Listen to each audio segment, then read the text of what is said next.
I want to focus for the next few moments on understanding the meaning for your existence. No human being on earth, 7.1 billion of us, is a mistake. Not one of us is a mistake. We were sent here specifically to do something valuable. That means God had something that needed to be done that made you necessary.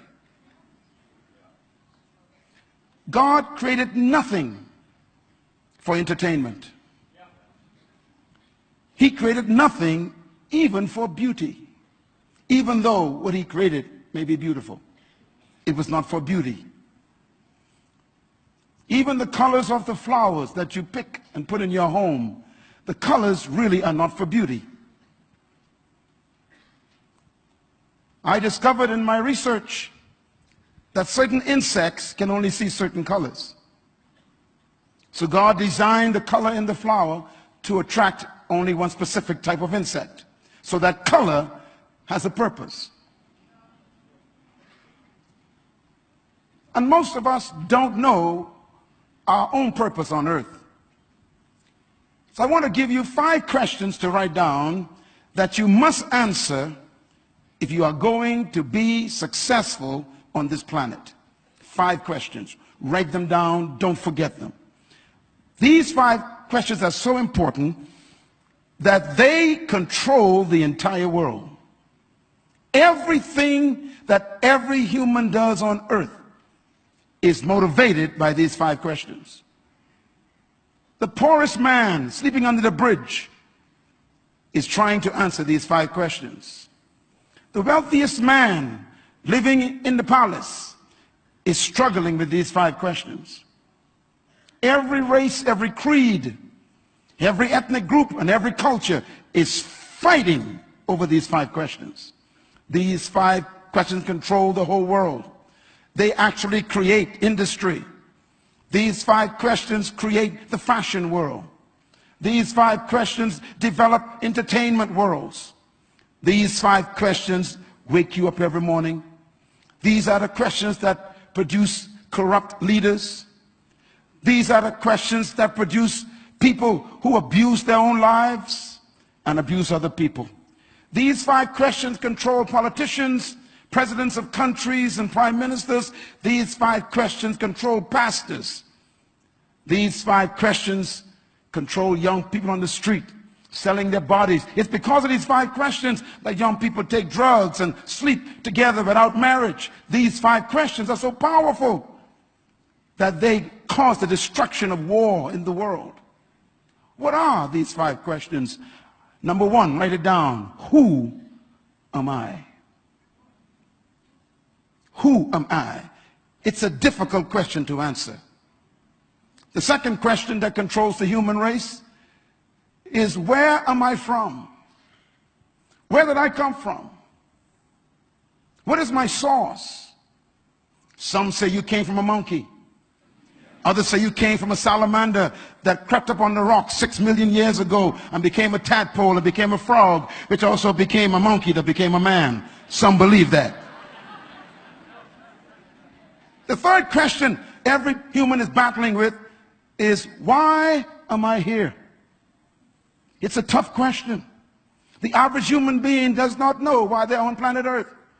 They wake up every morning, go into a job they hate, working with people they don't like, getting paid less than they're worth, and dying too young from frustration because they don't know why they exist.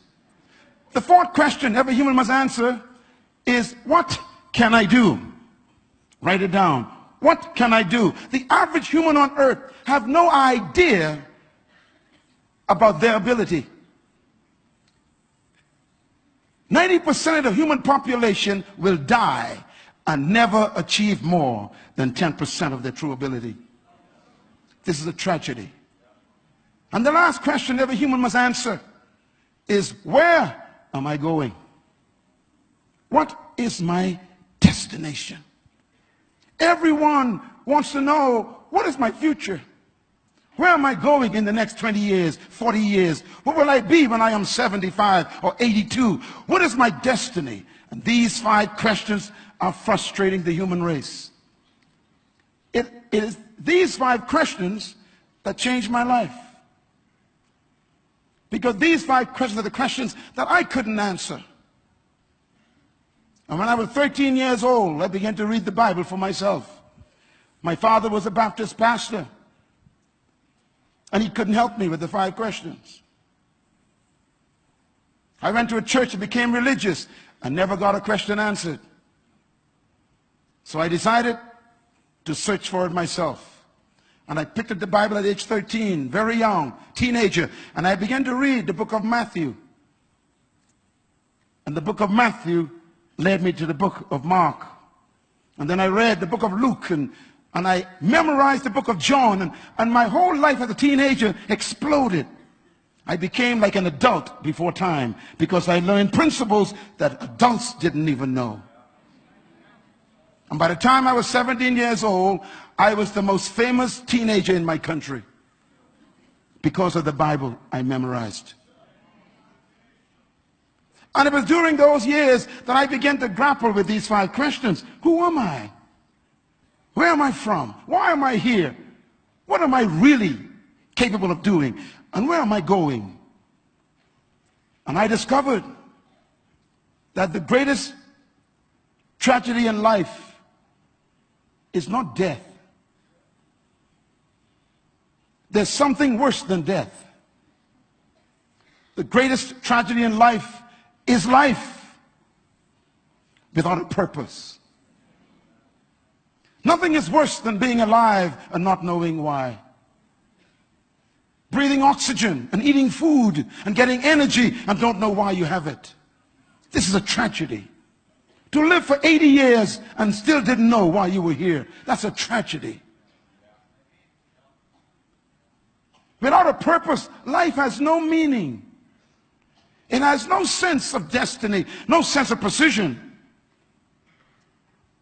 Actually, purpose is the 3rd question. Why am I here? And this is the frustration of all humans. Every human wants to be successful. I have never met any human who said, I plan to fail tomorrow. No human wants to fail. Am I right? Everybody wants to succeed. But I have some good news for you. Write this down. Success is predictable. Success is predictable. Success is not luck.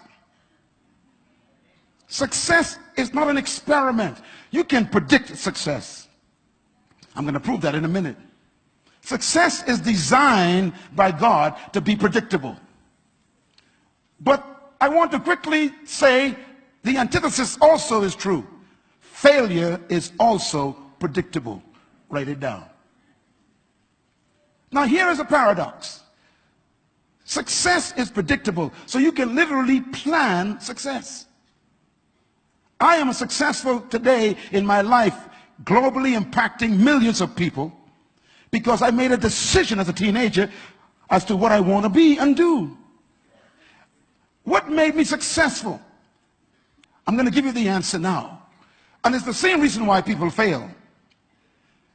Success is predictable, and success is predictable because life is designed for your success.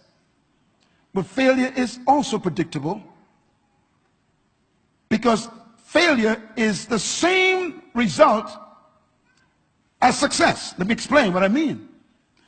God designed everything he created to be successful. You will never see a bird who cannot fly naturally. You'll never see a fish who cannot swim naturally. Every seed, if you put it in the ground and give it water, you don't need to pray. It is designed to bring forth a tree. Everything God created has built into it its own success. And if the plant is here today and gone tomorrow, how much more important are you to God?